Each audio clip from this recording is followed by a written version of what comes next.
خلیفہ مہدی کے زمانے میں قحط پڑ گیا، اس نے بڑا زور لگایا، خزانے کے منہ کھول دیے، لیکن اتنی بڑی سلطنت کہاں تو خزانہ بھی پورا نہیں آ رہا تھا، کیونکہ اس وقت سارا انحصار تھا بارش پر، بارش نہیں ہوتی تھی تو کھیت کھلیان بنجر ہو جاتے تھے۔ تو ایک رات وہ لیٹا ہوا تھا بڑا غمگین، تو اس کا نوکر غلام اسے دبا رہا تھا، تو اسے کہنے لگا میرا دل اپنی رعایا کے لیے بڑا دکھی ہے، مجھے کوئی کہانی سناؤ۔ تو وہ غلام نے کہا امیر المومنین ایک لومڑی سفر پہ جا رہی تھی، تو اس نے اپنا بچہ شیر کے سپرد کیا کہ یہ آپ کے پاس امانت ہے، آپ جنگل کے بادشاہ ہیں، جب میں واپس آؤں گی تو میں آپ سے لے لوں گی۔ تو شیر نے کہا ٹھیک ہے، اور اس نے اسے اپنی کمر پہ بٹھا لیا، جدھر جاتا وہ اس کی کمر پہ ہوتا، کوئی قریب ہی نہیں آتا تھا اس کی۔ ایک دن عقاب کی نظر پڑی، عقاب تو بھیڑ بھی اٹھا لیتا ہے، اتنی اللہ نے اس پرندے میں طاقت رکھی ہے، جب وہ اوپر سے ڈائیو لگاتا ہے تو اس کی رفتار ہوتی ہے 300 کلومیٹر فی گھنٹہ، اور اس کی آنکھیں کھلی ہوتی ہیں۔ ہم 80 کلومیٹر پر گاڑی کے لیے سکرین لگاتے ہیں کہ وہ ہوا ہماری آنکھوں کو چیر دیتی ہے، ہم برداشت نہیں کر سکتے، تو چاروں طرف سکرینیں لگی ہوتی، وہ شیشے لگے ہوتے ہیں، آگے سکرین آگے شیشہ لگا ہوتا ہے، اور کبھی کھڑکی کھلی ہو تو ایسے ہوا اندر پڑتی ہے، حالانکہ وہ معمولی سے رفتار ہوتی ہے 90 کلومیٹر 100 کلومیٹر، 300 کلومیٹر کی رفتار سے وہ ایسے کھلی آنکھوں سے آ رہا ہوتا ہے، اور اللہ تعالیٰ نے کیا اپنی مخلوق بنائی ہے، اس کی آنکھوں کو کچھ بھی نہیں ہوتا، وہ آنکھیں بند کرے تو مچھی کدے جاوے، بھیڑ کدے جاوے، خرگوش کدے جاوے، تو لہذا کھلی اس میں کیا اللہ نے طاقت رکھی ہے۔ ایسی دوسری بات، یہ مکھی روزانہ اپنے گوندی، اس کا جو دماغ ہے نا کتنا ہوتا ہے، سوئی کی نوک ہے نا، سوئی کی نوک،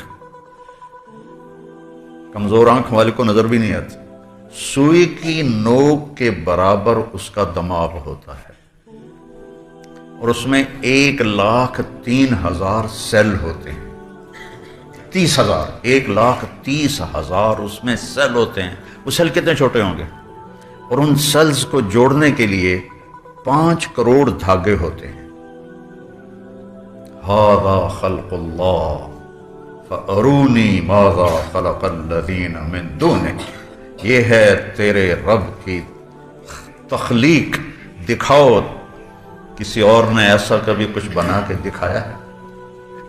اور اس کا جو چھوٹا سا سر ہے اس میں 100 آنکھیں ہوتی ہیں، آپ اس کو پیچھے سے مارنے لگو وہ اڑ جاتی ہے، ادھر سے آگے سے تو ہر کوئی دیکھتا ہے، اب میں نے کوئی پچھو آ کے موقع مارے تو میں تو نہیں پتہ لگنا، ہم پیچھے سے ایسے لاتے ہیں اس کو مارنے کے لیے تو وہ پہلے اڑ کے چلی جاتی، فوراً جو اس کے ایک سوئی کے نوک کے برابر جو دماغ ہے وہ سب سے پہلے سگنل ٹانگوں کو بھیجتا ہے، خطرہ، اور ٹانگوں میں بھی جو اس کی ٹانگیں اگلی ہوتی ہیں جس سے اس نے یوں جمپ کرنا ہوتا ہے اس کو سگنل جاتا ہے اور وہ ایک دم آگے اڑ کے چلی جاتی ہے۔ سبحان اللہ، کیا میرے رب کی، اس لیے اللہ نے کہا ان الذین تدعون من دون اللہ لن یخلقوا ذبابا، ایک مکھی تو بنا کے دکھاؤ، اللہ نے خاص طور پہ مکھی کر کے کہا ایک مکھی تو بنا کے دکھاؤ۔ وَإِن يَسْلُبْهُمُ الذُّبَابُ شَيْئًا لَا يَسْتَنقِذُوهُ مِنْهُ ضَعْفَ الطَّالِبِ وَالْمَطْلُوبِ، اور اگر مکھی تمہارے پانی میں سے سرنج بھر کے اڑ جائے تو انہیں واپس لے کے دکھاؤ۔ کتنی خوبصورت مثال ہے۔ پھر ہمارے بر صغیر میں پیروں کے آگے ہاتھ جوڑ رہے ہیں، قبروں کے آگے ہاتھ جوڑ رہے ہیں، المدد المدد، او پاگلو، مدد صرف اللہ ہی کرتا ہے، مدد صرف اللہ ہی۔ اتنی خوبصورت مثال اللہ نے دی کہ جن سے تم مدد مانگتے ہو مجھے چھوڑ کر، ان سے کہو ایک مکھی بنا کے دکھاؤ، اور مکھی ان کے سالن میں سے پانی میں سے ایک سپ لے کے اڑ جاتی، ان سے کہو اے پانی واپس لے کے دو سب۔ اتنی بڑی مثال ہے۔ اللہ تو شہرک سے زیادہ قریب ہے، ہر وقت سنتا ہے۔ تو یہ میرے رب کی مخلوق ہے، 300 کلومیٹر سے وہ آتا ہے اور اس کی آنکھیں کھلی ہوتی ہیں۔ تو یہاں کیا اللہ نے لگایا ہے کہ اتنی تیز ہوا بھی اس کی آنکھوں کے پردے کو ہلا نہیں سکتی. 80 کلومیٹر تے بس ہو جانے ہیں, موٹر سائیکل والے اینک لا کے جاندے. عقاب آیا, وہ بچے کو اٹھا کے لے گیا. اب شیر عقاب سے کیا لڑتا. کچھ دنوں بعد لومڑی آئی, نے کہا بادشاہ سلامت میرا بچہ. کہا بی بی وہ تو عقاب لے گیا. وہ کہنے لگی آپ جنگل کے بادشاہ, میں تو آپ کو دے کے گئی تھی. کہنے لگا بی بی اگر وہ جنگل کی آفت ہوتی تو میں ضرور اس سے لڑتا, تو آسمان کی آفت تھی, اس سے میں کیسے لڑتا. تو یہ قصہ سنا کے کہنے لگا امیر المومنین یہ جو بارش نہیں ہو رہی, اگر یہ زمین کی آفت ہوتی تو آپ اس کا مقابلہ کرتے. یہ تو آسمان کی آفت ہے, اس کو مناؤ جو اوپر ہے. مہدی نے کہا جلدی سے وضو کا پانی لاؤ. اس نے اسی وقت لا کے پانی دیا, مصلی بچھایا, اور وہ نفل پڑھ کے سجدے میں گر گیا, اور روتے روتے روتے روتے مصلی تر کر دیا. اور اس کے سجدے سے اٹھنے سے پہلے بجلی کی چمک اور بادلوں کی گرج نے کہا ہم آ گئے, ہم آ گئے, تیرا رب آ گیا, تیرا رب آ گیا. اور پورے ملک میں بارش, پورے ملک میں, اور اللہ نے قحط کو دور فرما دیا.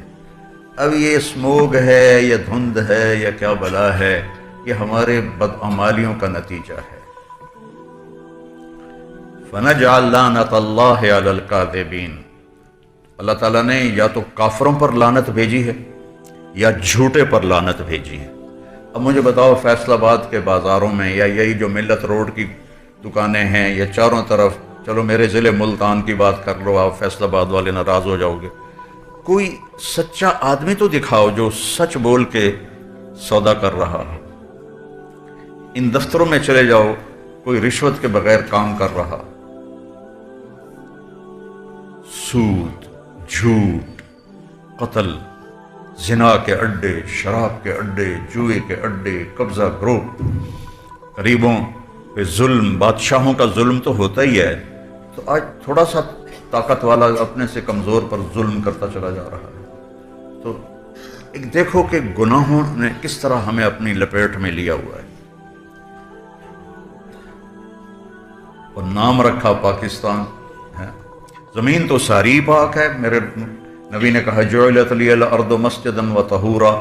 پہلی امتوں کی نماز صرف ان کے عبادت خانے میں ہوتی تھی اور کہیں بھی نہیں ہوتی تھی. سبحان اللہ. اور میرے نبی نے کہا میرے لیے اللہ تعالیٰ نے پوری زمین کو مسجد بنا دیا ہے اور پاک کرنے والا بنا دیا ہے. پاک کرنے والا کیسے بنا دیا ہے؟ پانی کوئی نہیں, مٹی تے ہاتھ مارتے منہ تے مارو, پھر دوے ہاتھ مارتے اینج کرو تو چلو بھائی تمہارا وضو ہو گیا, نماز پڑھو. تیمم کسی امت کو نہیں ملا, وضو ہی کرنا ہے, ہمیں تیمم ملا.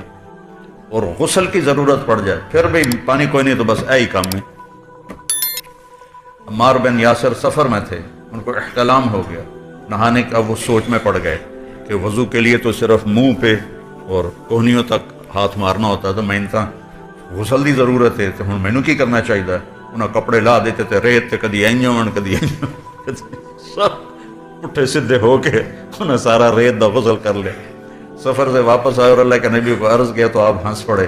آپ نے کہا عمار انما یکفیک ضربتان, یہاں بھی تجھے بس اتنا ہی کافی تھا کہ یوں کر لیتا اور یوں کر لیتا تو پاک ہو جاتا.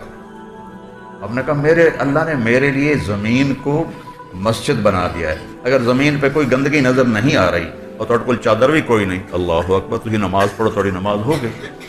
اور تھوڑے کول پانی کوئی نہیں تو مٹی دے اتنے ہاتھ مار کے, مٹی پہ ہاتھ مار کر منہ پہ ملنے سے آدمی پاک ہوتا ہے اور یوں کر کے آدمی پاک ہوتا ہے.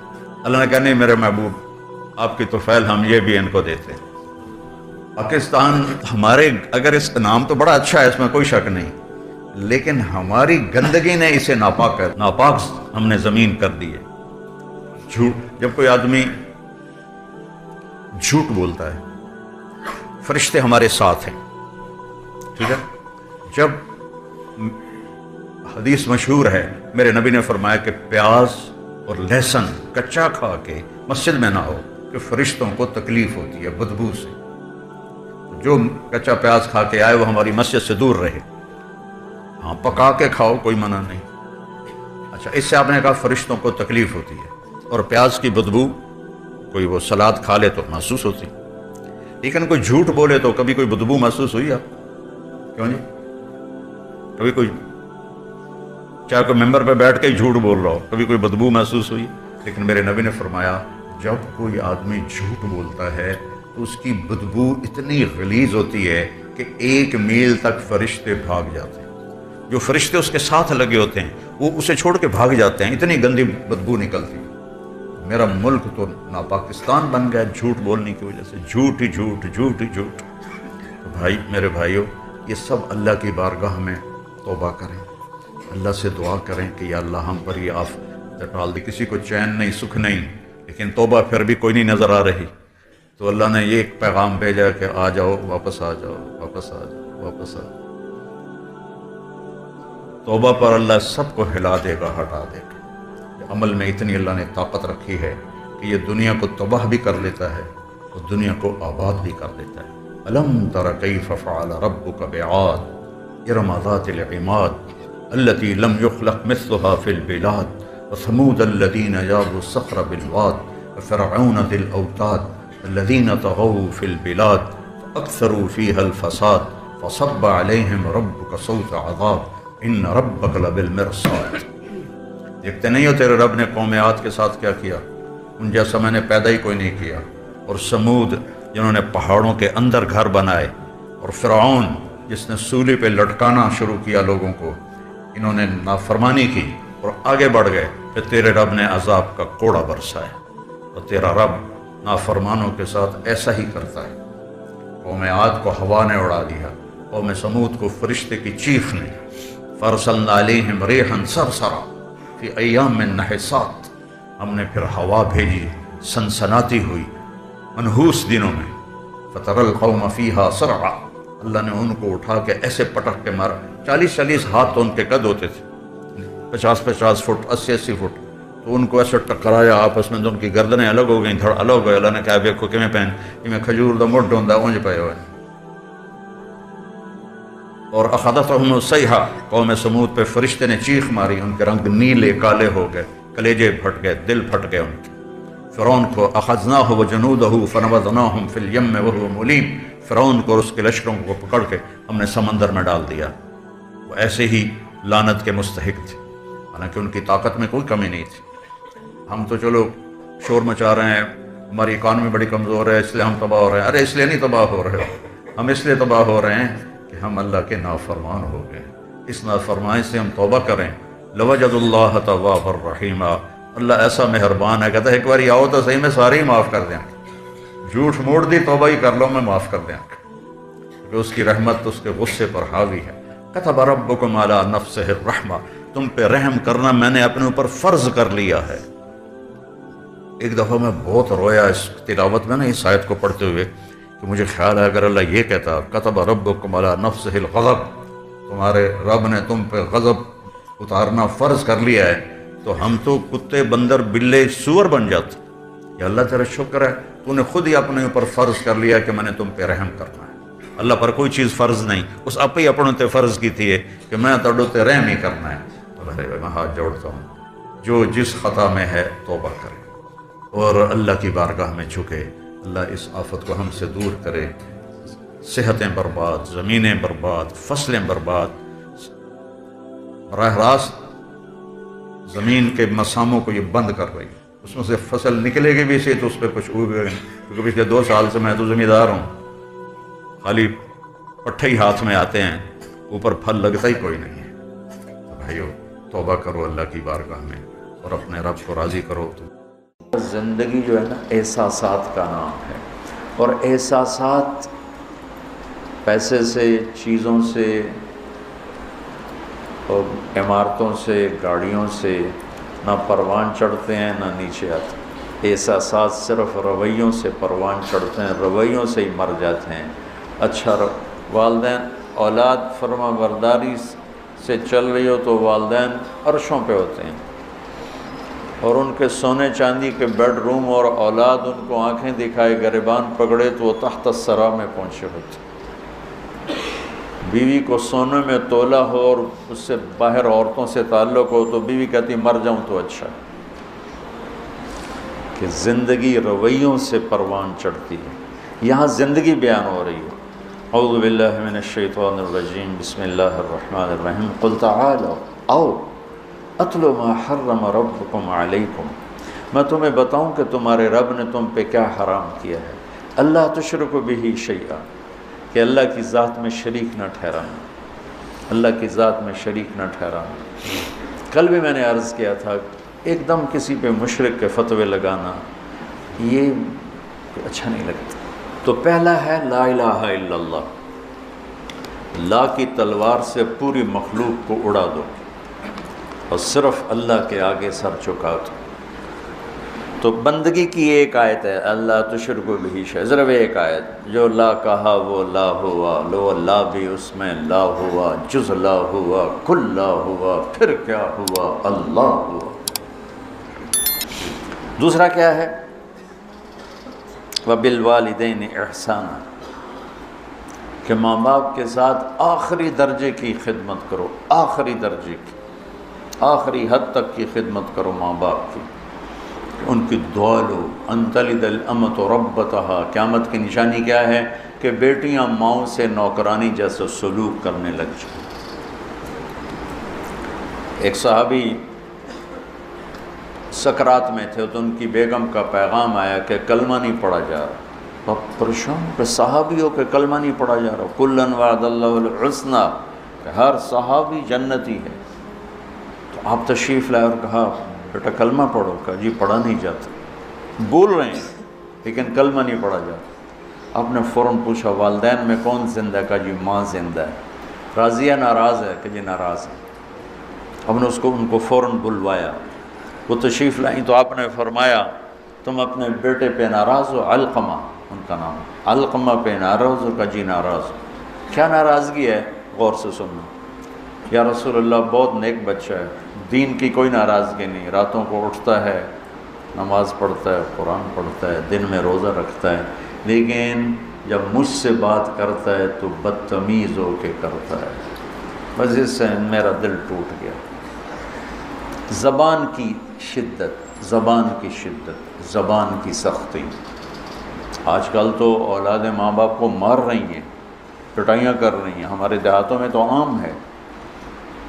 باپ کو بھی بات کرتے ہیں تو گالی دے کر بات کرتے ہیں، ماں سے بات کرتے ہیں گالی دے کر بات کرتے ہیں. اور میرے نبی نے کیا فرمایا تھا کہ کفر کے پھیلنے پر قیامت آئے گی. جب دنیا میں کوئی انسان مسلمان نہیں ہوگا قیامت آئے گی. لیکن میرے نبی نے فرمایا جب ماؤں کو ذلیل کیا جائے گا قیامت آ جائے گی. کہا یا رسول اللہ مجھے اس کے دین کا گلہ نہیں، مجھے اس کے اخلاق کا گلہ ہے. مجھ سے بات کرتا ہے تو بدتمیز ہو کے کرتا. تو میرا دل ٹوٹ گیا. تو آپ نے فرمایا معاف کرو گی؟ کہ میرا جی نہیں چاہتا. آپ نے فرمایا میں آگ لگا دوں سفارش کرو گی؟ کہا نہیں اتنا تو نہیں چاہتا. کہ تو نے معاف نہ کیا تو سیدھا اللہ کی آگ میں جائے گا. کہا اچھا یا رسول اللہ میں معاف کرتا ہوں. آپ نے کہا کہو لا الہ الا اللہ. تو نے لا الہ الا اللہ کا ہر جان نکل کے.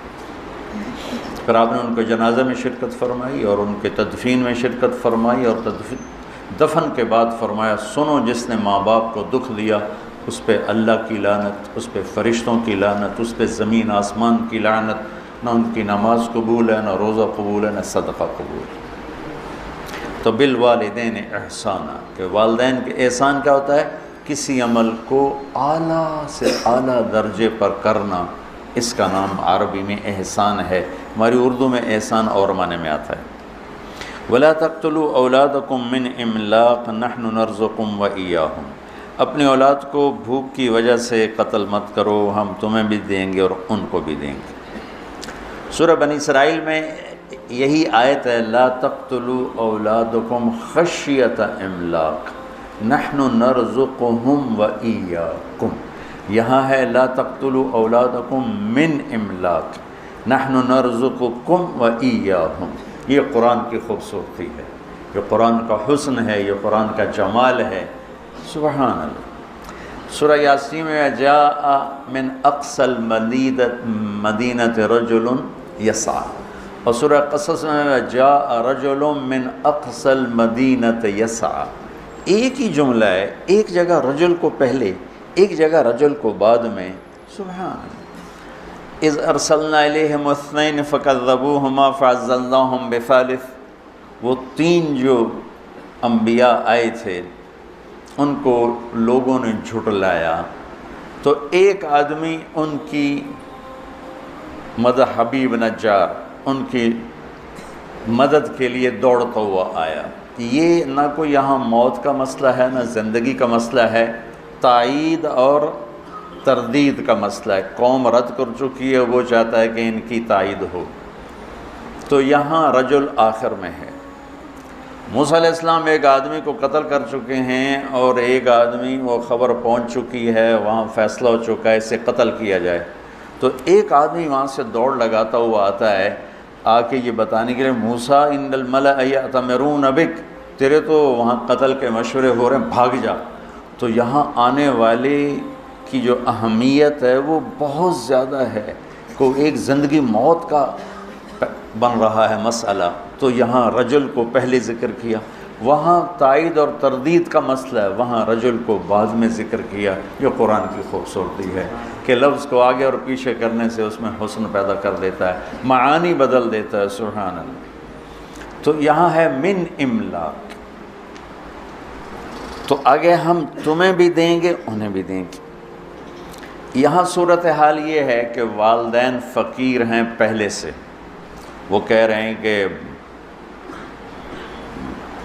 بچہ پیدا ہوگا تو وہ کھائے گا کہاں سے، تو اللہ تعالیٰ ان کو کہہ رہے ہیں تم اپنے فقر کا ڈر نہ کرو، تمہیں بھی دوں گا اور اس آنے والے کو بھی دوں گا۔ وہاں سورہ بنی اسرائیل میں والدین فقیر نہیں، کھاتے پیتے ہیں، لیکن ان کو ڈر ہے کہ بچہ آئے گا تو روٹی کا بوجھ بڑھے گا، پھر روٹی کہاں سے آئے گی، پھر پوری کہاں سے ہوگی، تو اللہ تعالیٰ نے وہاں کر دیا خشیت املاک، کہ تم کھا پی رہا ہے پر ڈر لگا ہوا ہے، تو اللہ نے وہاں بچوں کو پہلے کر دیا کہ آنے والے کو بھی دوں گا، تمہیں بھی دوں گا۔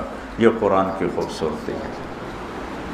تو اللہ تعالیٰ فرما رہا ہے کہ آج کل کی منصوبہ بندی، اس سے کل بھی میں نے بتایا تھا، پھر دوہرا رہا ہوں، کم بچے خوشحال کرانا ہے نہیں، نیک بچے خوشحال کرانا، چھوٹا خاندان زندگی آسان نہیں، نیک خاندان زندگی آسان۔ ہماری ایک چاچی تھیں، وہ ہماری فیملی کی اس نسل میں تھیں جہاں عورتیں 5 ہوتی ہیں، یا اولاد ہوتی نہیں، یا زیادہ زیادہ 2، زیادہ زیادہ، تو اس کے قدرتی 2 ہوئے، ایک بیٹا ایک بیٹی، بیٹی کی بھی شادی ہو گئی، بیٹے کی بھی شادی ہو گئی، چاچی پہ چھو کر لی آنکھیں، شالا کسے دے 2 نومن، شالا کسے دے 2 نومن۔ کیا وہ دیواروں سے بات کرے یا نوکرانیوں سے بات کرے، کس سے بات کرے؟ کوئی بات کرنے 8-7 منٹ، کوئی اگو، کوئی پچھوں، کوئی کھبے، کوئی سچ، کوئی روندا پہ ہے، کوئی ہنسدا پہ ہے، کوئی لڑدا پہ ہے، تو ماں باپ بھی مشغول ہوتے ہیں، اور 2 بچے 2 ہی اچھے، ارے بھائی بچے نیک اچھے 2 ہوں 10 ہوں، نیک ہیں تو شکر ہے اللہ کا، اور بدکار ہوں، ایک ہی ہو بدکار ہو تو کیا کرو گے؟ ساری زندگی روتے رہو، پیٹتے رہو۔ تو آج کے ماحول میں یہ اس کی یہ صورت بنی ہوئی ہے۔ رزق کا تعلق آبادی سے نہیں ہے، جو گھٹ بڑھ رہا ہے آبادی کی وجہ سے نہیں، سود، جھوٹ، ذخیرہ اندوزی، سٹے بازی، ہیرا پھیری، 2 نمبری، اس سے لوگوں میں فقر ہے۔ آبادی کی وجہ سے فقر نہیں ہے، یہ ظالم انسانوں کی وجہ سے طاری کردہ فقر ہے۔ اگر دیانتدار ہوں، بازاروں میں دیانت ہو، سچائی ہو، سٹا نہ ہو، جوا نہ ہو، سٹاک نہ ہو، تو سب کے چولہے جلیں گے۔ مدت سے لگ رہی تھی لب بام ٹکٹکی، تھک تھک کے گر گئی نگہ انتظار آج، اکھیاں تھک کے واپس آ جائیں گی، نہ سچا ملے گا، نہ دیانتدار ملے گا، نہ منصف ملے گا، ظلم و ستم سے بھرا ہوا۔ اسلام کے باوجود جو ذلت ہے تو اس کی 3 وجہ ہیں۔ ہم جھوٹ بولتے ہیں، ہم ظلم کرتے ہیں، ہم دھوکہ دیتے ہیں، اور جو قوم سچ بولے اور دیانتدار ہو اور انصاف کرے، وہ کافر بھی ہوگی تو اللہ ان کو عزت دے گا، اور مسلمان ہوں گے تو دونوں جہان کی عزت پائیں گے، کافر ہوں گے تو اس جہان کی عزت پائیں گے، آگے تو ایمان پہ فیصلہ ہے۔ اور جس قوم میں جھوٹ ہو اور دھوکہ ہو اور ظلم ہو، اللہ انہیں ذلیل کرے گا، چاہے ساری قوم رات کو تہجد پڑھے، دن میں روزہ رکھے۔ یہ اللہ کا عالمی قانون ہے۔ وَلَا تَقْتُلُوا النَّفْسَ الَّتِي حَرَّمَ اللَّهُ إِلَّا بِالْحَقِّ، اور کسی کو قتل مت کرو، کسی کو قتل مت کرو کہ قتل کرنے والے پر فَجَزَاؤُهُ جَهَنَّمْ خَالِدًا فِيهَا 2، غضب اللہ علیہ 3، وَلَعَنَهُ اللَّهُ 4، وَأَعَدَّ لَهُ عَذَابًا عَظِيمًا 5۔ 5 عذاب اللہ نے قاتل کے لیے سنائے ہیں، غضب اور لعنت اور جہنم اور ہمیشہ کی جہنم اور عذاب عظیم۔ اور جب انصاف کمزور ہوتا ہے تو پھر ظلم و ستم شروع ہو جاتا ہے۔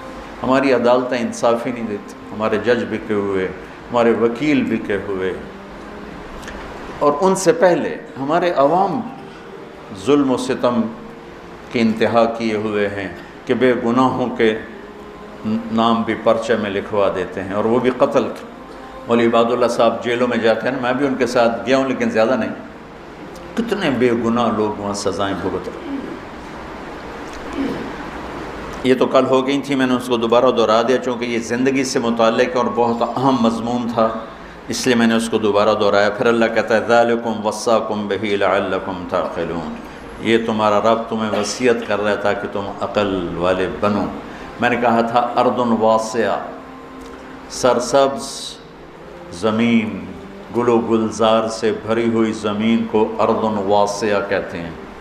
وہ کلام جو دل کی زمین کو گل و گلزار بنا دے اسے وصیت کہتے ہیں۔ تو اللہ کہہ رہا ہے یہ میں تمہیں بار بار وصیت کروں گا۔ وصا، اوصا ایک دفعہ، وصا بار بار۔ یہ وہ مضمون ہے جو بار بار بیان ہونا چاہیے، اور میری یہ فریاد ہے کہ ہمارے خطیبوں نے ان مضامین کو بیان کرنا چھوڑ کر انتہائی غیر ضروری چیزوں کو منبر پر آ کے بٹھا دیا۔ پھر اس کے بعد اللہ تعالیٰ دوسری وصیت فرماتا ہے وَلَا تَقْرَبُوا مَالَ الْيَتِيمِ إِلَّا بِالَّتِي هِيَ أَحْسَنُ حَتَّى يَبْلُغَ أَشُدَّهُ، یتیم کے مال کے قریب نہ جانا سوائے خوبصورت طریقے کے یہاں تک کہ وہ بالغ ہو جائے۔ یہ یہاں یتیم کے مال کے قریب بھی اس معاشرت کا حکم ہے۔ اس زمانے میں جہاد ہو رہا تھا، شہادتیں ہوتی تھیں، جوان بچیاں بیوہ ہو جاتی تھیں، چھوٹے بچے یتیم ہو جاتے تھے، اور معاشرت اسلامی تھی، ان کی فوری شادی ہو جاتی تھی۔ تو شہید ہونے والا یا ویسی جوانی میں مر جانے والا، اس کی کوئی جائیداد ہوتی تھی، یہ شادی کرنے والا ان یتیم بچوں کا بھی کفیل بنتا تھا، اور اس کے باپ کی طرف سے جن کو جائیداد ملتی اس کا بھی کفیل بنتا تھا۔ تو عربوں میں یہ پہلے سے دستور تھا، تو وہ جو شادی کرتا تھا وہ بعض اوقات اس مال پہ قابض ہو جاتا تھا، جب اسلام نہیں تھا اس مال پہ قابض ہو جاتا تھا۔ تو اللہ تعالیٰ نے اسلام آیا تو اللہ نے خوبصورت کر کے اسے زندگی کا راستہ بتایا کہ اگر تجھے ضرورت ہے، یتیموں کی کفالت کے لیے پیسہ چاہیے، تجھے اپنی ضرورت کے لیے پیسہ چاہیے، تو ضرورت کے بقدر استعمال کر، باقی یتیم کا مال ہے، یتیم کے مال کو تو ہدیہ بھی نہیں دیا جا سکتا۔ جب میرے نبی مدینہ پہنچے تو آپ کو جگہ پسند آئی مسجد کے لیے، تو پتہ چلا وہ 2 یتیم بچوں کی تھی، اور اسعد بن زرارہ رضی اللہ تعالیٰ عنہ ان کے کفیل تھے۔ تو آپ نے ان کو بلا کر فرمایا کہ یہ زمین ہمیں چاہیے مسجد کے لیے۔ ان کا یا رسول اللہ ہم گفٹ کرتے ہیں مسجد کے لیے۔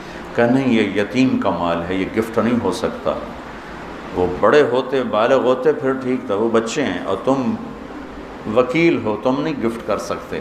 کہا اچھا یا رسول اللہ آپ قیمت لگوائیں، جتنی قیمت لگے گی اس سے کم پہ آپ کو دے دیں گے۔ آپ نے کہا ٹھیک ہے۔ تو اس کی قیمت لگوائی گئی 7 دینار، جو میرے نبی نے مسجد بنائی اس کی زمین کی قیمت لگی 7 دینار۔ تو اسد بن زرارہ نے عرض کیا تھا کہ ہم قیمت گھٹا دیں گے، تو آپ نے اس کو بلا کر فرمایا یہ بچوں کی زمین کی قیمت لگی ہے 7 دینار اور میں دے رہا ہوں 10 دینار۔ اوہ ہو، آج کل ایک اور بڑی بے حسی، مجھے اس پر یہ یاد آ گیا، کوئی بھائی پھنس جائے نا، نقصان ہو جاتا ہے، فراڈ ہو جاتا ہے، پھر وہ اپنا گھر بیچنے پہ آتا ہے یا پلاٹ بیچنے پہ آتا ہے یا دکان بیچنے پہ آتا ہے، تو روپے کی چیز 4 آنے کی قیمت لگاتا ہے۔ اور مجھے ایک پراپرٹی ڈیلر کہنے لگا کہ جی مجھے فلاں بڑے تاجر کا فون آیا کہ کوئی مرغا پھنسا نہیں۔ میں نے کہا کیا مطلب مرغا پھنسا نہیں؟ کہا کہ کوئی ایسا آدمی جو مجبور ہو گیا ہو جائیداد بیچنے پر اور اس کو نقصان ہو چکا ہو، تو کوئی ایسا تو بتاؤ تاکہ ہم تھوڑے پیسوں پہ خرید لیں۔ تو قریب سے صبح کے سیر کر رہے تھے، ایک گھر کے قریب سے گزر گیا، جیسے یہ گھر والا ہے، اس کا گھر 24 کروڑ کا ہے، 6 کنال ہے، اور اس کی قیمت لگ رہی ہے میکسیمم 18 کروڑ۔ چونکہ یہ پھنسا ہوا ہے، یہ گھر بیچ کے قرضے دینا چاہتا ہے، اور سب کو پتہ ہے یہ بیچے بغیر رہ نہیں سکتا، تو 24 کروڑ کی چیز 18 کروڑ اس کا لگا رہے ہیں، اور اس کو مرغا کہہ رہے ہیں۔ کوئی مرغا پھنسا تو نہیں۔ میں نے کہا اگر میں ہوتا تو میں 24 کروڑ کے 30 کروڑ دیتا، کہ 24 کروڑ سے اپنے قرضے اتارے اور اوپر والے 6 کروڑ سے اپنا کاروبار کرے۔ مسلمان سخی ہوتا ہے، ظلم و ستم کی انتہا ہے کہ ایسے بے رحم ہیں، پیسے کے معاملے میں ایسے بے رحم ہیں، اور اچھے اچھے داڑھیوں والے نمازی پرہیزگار محراب ماتھے پر، لیکن پیسے کا نام آتے ہی وہ ایسے سنگ دل ہو جاتے ہیں جیسے ان کے سینے میں دل نہیں، پتھر کا کوئی ٹکڑا، کوئی دھڑکنے والا دل نہیں ہے بلکہ ایک کھٹکنے والا پتھر کا ٹکڑا رکھا ہوا ہے۔ تو میرا اللہ مال کے خرچ کو یہاں ہمیں سکھا رہا ہے کہ مال کا خرچ احتیاط سے کرو، دیانتداری سے کرو، وَأَوْفُوا الْكَيْلَ وَالْمِيزَانَ بِالْقِسْطِ، اور ناپ تول میں کمی نہ کرو۔ قوم شعیب تباہ و برباد ہو گئی ناپ تول میں کمی کی وجہ سے۔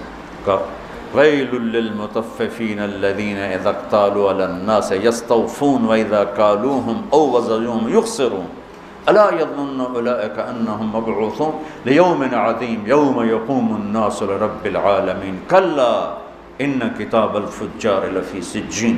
کتنی ڈانٹ آئی ہے یہ ناپ تول میں کمی کرنے والے، یہ جتنے کپڑے والے ہیں انہوں نے گز کو میٹر بنایا ہوا ہے، ہر پیمائش میں 3 انچ مار لیتے ہیں، ہر پیمائش میں 3 انچ۔ علامہ قرطبی کا ایک واقعہ تذکرہ میں کہ قرطبہ کے بازار میں صبح صبح ایک دکاندار اپنے ترازو کو توڑ رہا تھا، تو دائیں والے نے پوچھا بھائی کیوں توڑ رہے ہو؟ کہا بھائی بس میری توبہ میری توبہ، میں تو ڈر گیا ہوں کہ آج ہمارا پڑوسی مر رہا تھا اور ہم سب اس کو کلمہ پڑھا رہے تھے، وہ کہہ رہا تھا نہیں پڑھا جا رہا نہیں پڑھا جا رہا۔ ہم نے پوچھا کیوں نہیں پڑھا جا رہا؟ کہنے لگا میرے ترازو کا کانٹا میرے یہاں چبھا پڑا ہے، میرے ترازو کا کانٹا یہاں چبھا ہوا ہے، مجھ سے پڑھا نہیں جا رہا۔ وہ اس ڈنڈی مارنے پر اس نے کتنی دنیا بنائی ہوگی۔ ایک کپڑے کا تاجر 3 انچ مار لیتا ہے اگلے کے، کتنے انچ مار لے گا، اور جاتے ہوئے کلمے سے محروم ہوگا تو کی لے کے مٹی تے سو لیتے گا۔ میرا سارا بازار بددیانتی بددیانتی بددیانتی، اور اس میں کوئی تمیز نہیں، داڑھی والا بغیر داڑھی والا، نمازی بے نمازی، کوئی تمیز نہیں۔ پرانی بات ہے، ایک دکاندار کہنے لگا جی میں قرآن پڑھ رہا تھا، ایک گاہک آ گیا جی تسی قرآن پڑھ رہے ہو؟ میں کہا تہاڈے کول ہی سودا لے لواں۔ میں جی 16 روپے میٹر دا کپڑا 48 روپے میٹر انہوں بیچا۔ میں کہا چنگی تھوک لائیے، اس نے تیرے قرآن پہ اعتماد کیا، تو نے یہ ظلم کیا۔ تو جب معاملات آتے ہیں تو سب کا مذہب پیسہ بن جاتا ہے، اور اس طرح پھسلتے ہیں لوگ، اس طرح پھسلتے ہیں، 4 آنے 2 ٹکے پر ایمان بیچ دیتے ہیں۔ مسلمان کا سرمایہ ایمان ہے، مسلمان کا سرمایہ اس کی عزت ہے، اس کی آبرو ہے، اس کی غیرت ہے، اس کا ضمیر ہے، اس کی آخرت ہے۔ یہ چند ٹکے بچا کر اپنی ایمان، اپنی عزت، اپنی غیرت ہر شے داؤ پہ لگا دیتے۔ یہاں ہم ہمارے عزیزوں میں سے ایک نے اپنے بچے کو بٹھایا ایک دکان پر، وہ دکان والے داڑھی والے نماز مسجد میں جا کے پڑھتے ہیں جب اذان ہوتی ہے، اور 4 مہینے بعد اس کو بھگا دیا۔ میں نے اس سے پوچھا اس بچے سے کہ تمہیں کیوں بھگا دیا؟ کہا جی میں سچ بتاتا تھا تو وہ مجھ پر ناراض ہوتے تھے کہ تو تو میرا کاروبار برباد کریں گا سچ بول کے، چل چھٹی کر، تو مجھے بھگا دیا۔ میں بیٹھا تھا، ایک نوجوان آیا، کہا جی میں آگمنٹن میں رہتا ہوں کینیڈا، ایک یہودی کے سٹور پر کام کرتا ہوں، اس کا فرنیچر کا سٹور ہے۔ تو میں جب پہلے دن اس کی نوکری میں گیا تو اس نے مجھے بلا کر کہا یہ سارا بیچنے کا ہے، لیکن یہ جو صوفہ پڑا ہوا ہے اس میں فالٹ ہے، تو کوئی کہا کہ یہ خریدنے لگے تو اس کو بتانا ہے کہ اس میں یہ فالٹ ہے۔ تو جو کہ میں پاکستانی تھا، میں نے کہا جی چھپانا ہے کہ بتانا ہے؟ اس نے کہا میرے بھائی بتانا ہے، چھپانا نہیں، بتانا ہے۔ ہم ایٹمی طاقت ہیں لیکن ذلت اور پستی کی انتہا پر ہیں۔ دنیا کی 7ویں بڑی ہماری فوج ہے اور ہم پستی کے اسفل السافلین میں پہنچے ہوئے ہیں، جھوٹ کی وجہ سے، بددیانتی کی وجہ سے، کھوٹ کی وجہ سے، ملاوٹ کی وجہ سے۔ انسانیت اور انسانی اقدار ملیا میٹ کر کے رکھتے۔ تو میرا اللہ کہتا ہے اوفوا الکیل والمیزان بالقسط، کہ تولو، صحیح تولو، ناپ تول کے تولو اور کمی بیشی سے بچو۔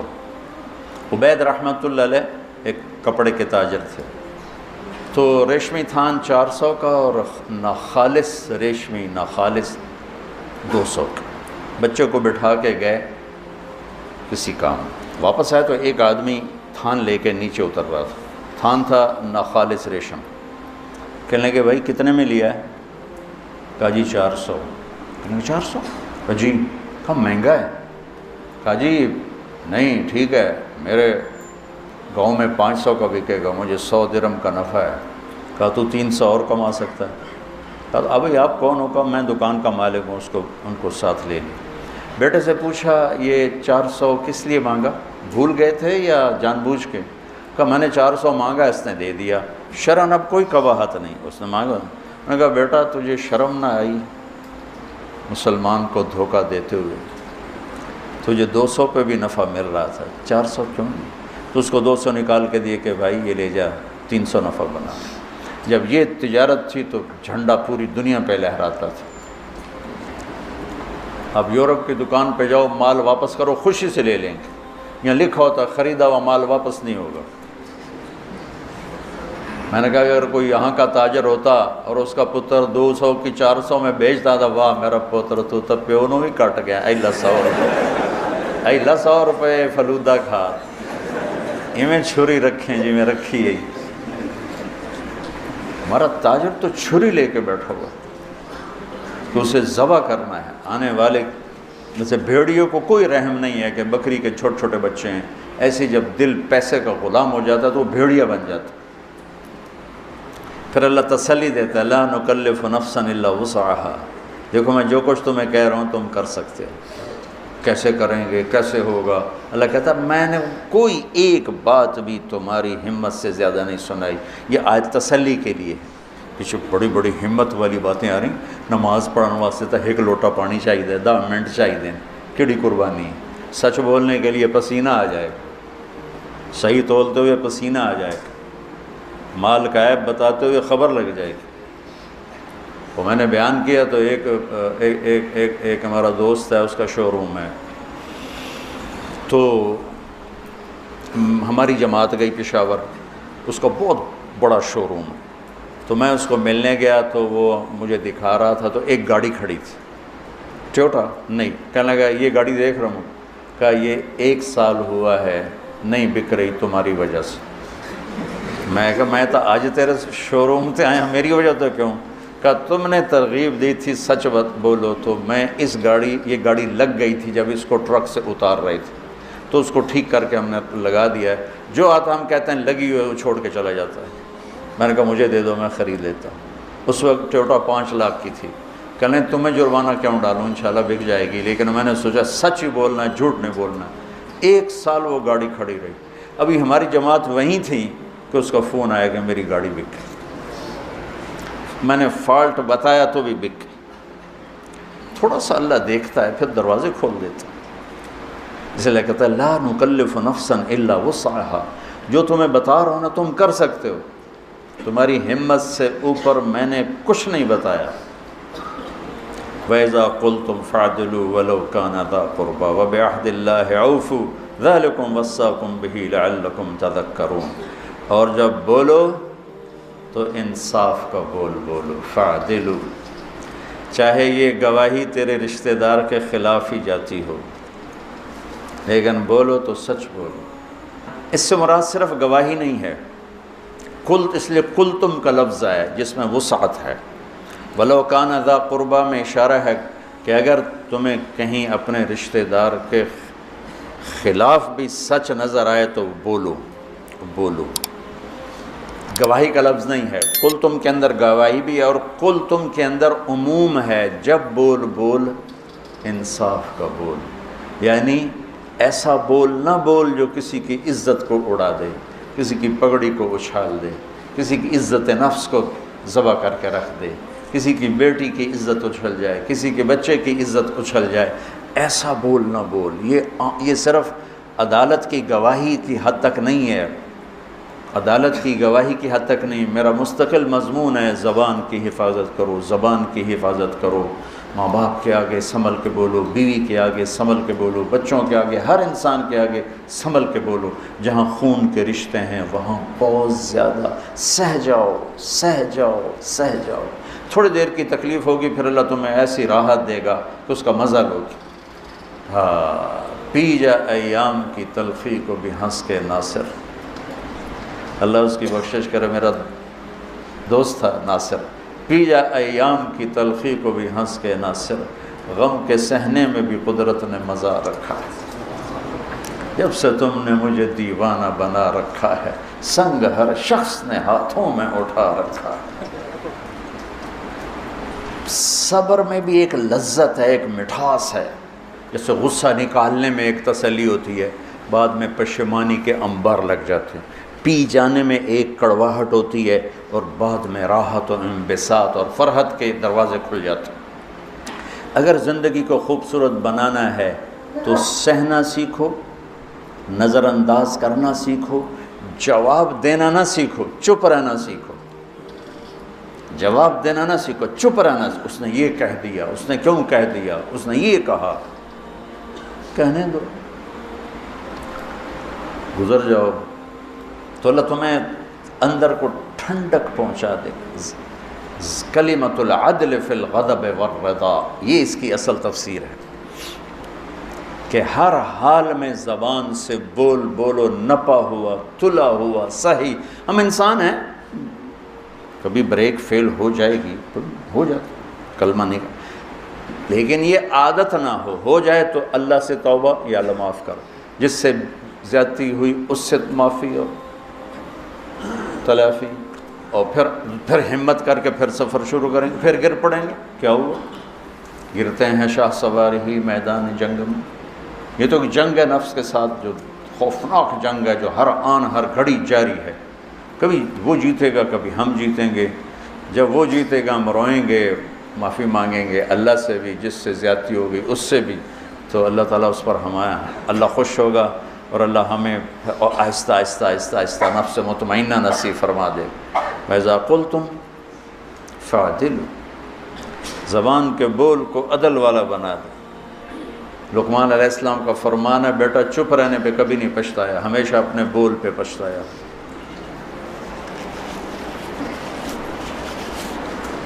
ابو دجانہ رضی اللہ تعالیٰ عنہ فرماتے ہیں، جو بدری صحابی، احد کے صحابی، حدیبیہ کے صحابی، سارے سفروں میں اللہ کے نبی کے ساتھ رہے، ایسے چند لوگ ہیں، 1.25 لاکھ صحابہ میں چند لوگ ہیں جو ہر سفر میں ساتھ رہے، اور یہ یمامہ کی جنگ میں شہید ہوئے، اور یہ فرماتے ہیں کہ لوگوں، میرے پاس بخشش کا سب سے بڑا عمل یہ ہے کہ میں نے آج تک اپنی زبان سے کسی کو دکھ نہیں پہنچایا، اور میرے دل میں کسی کی نفرت نہیں ہے۔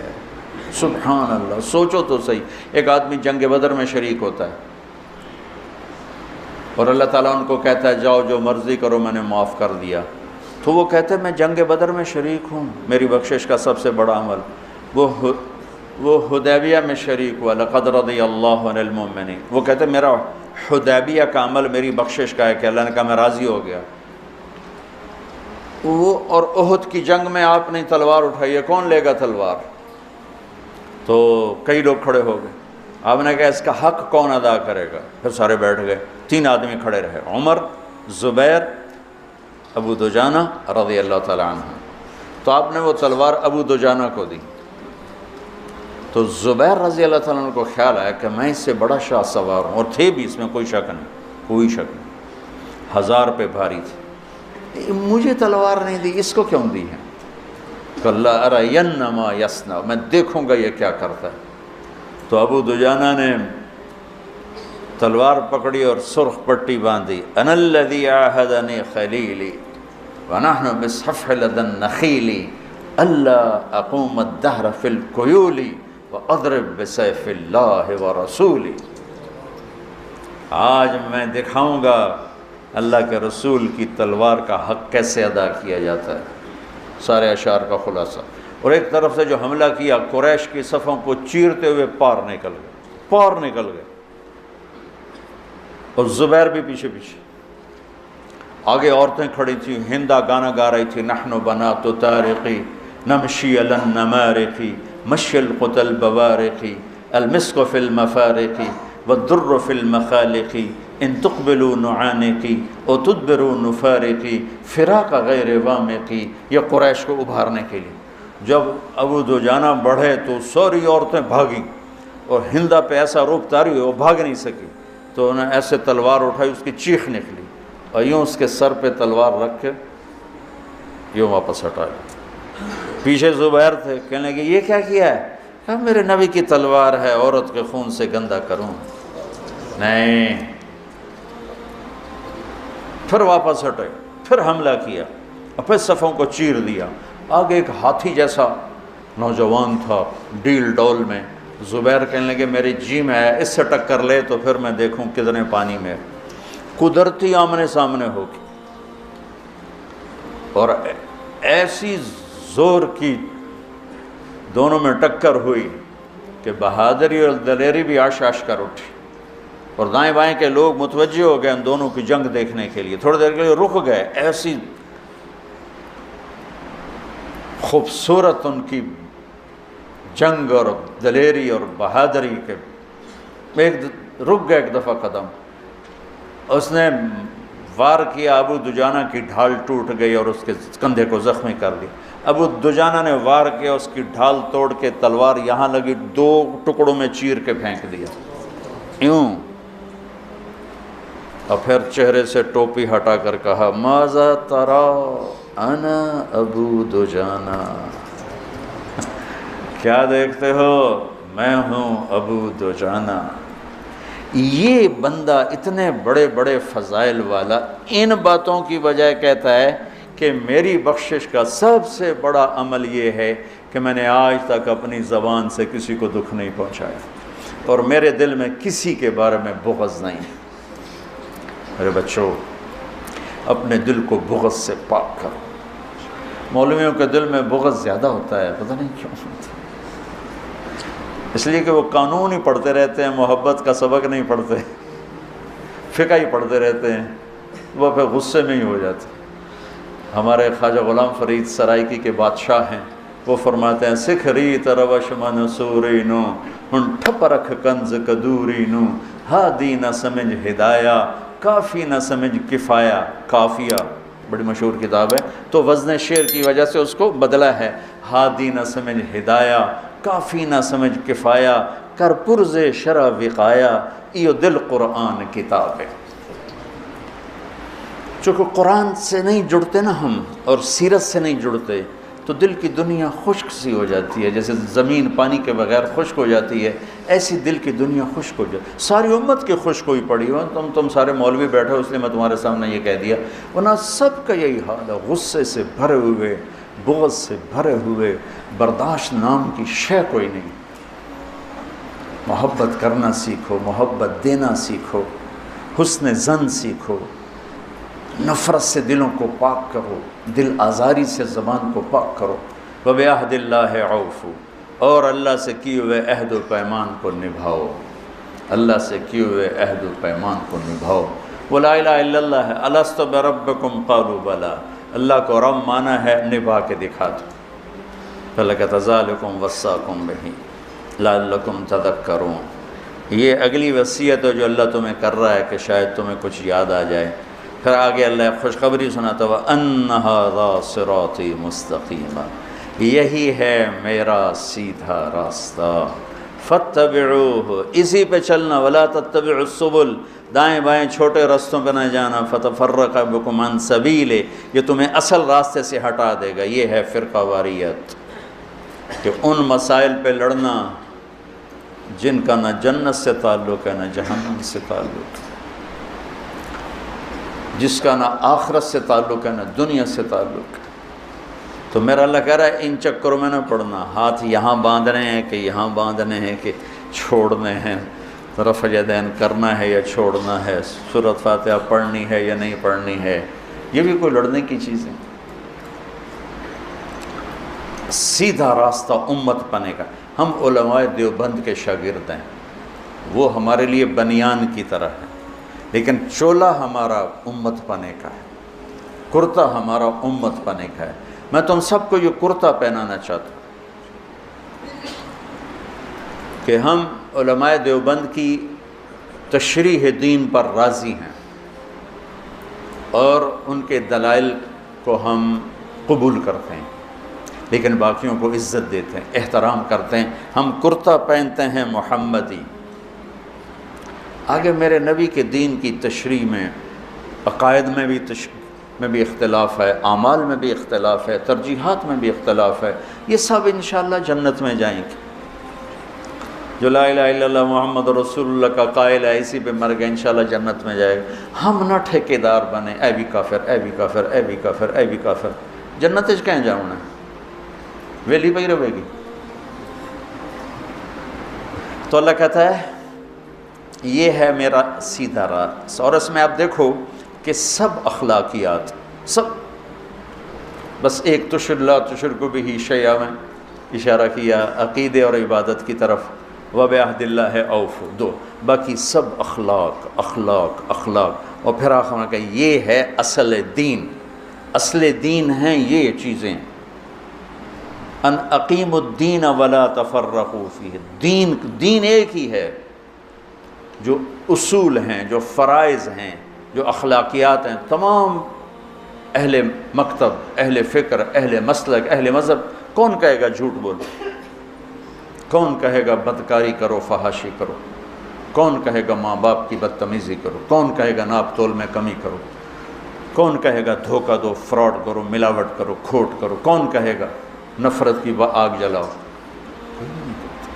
یہ ہیں وہ صراط مستقیم والی صفات جس پر چل کر ہم سیدھے آنکھیں بند کر کے چلیں، دوڑتے چلے جائیں۔ باقی سب چھوٹی چھوٹی سڑکیں ہیں، گم ہو جائیں گے، یہ موٹر وے ہے، گاڑی ڈالو اور چلو، سزوکی بھی پار۔ یہ بہت بڑی وصیت ہے، اس کو وصایا ثلاث کہتے ہیں، جو سورہ انعام کیا پورے قرآن کے خوبصورت دروس اور اسباق کا ایک خلاصہ ہیں یہ چند صفات۔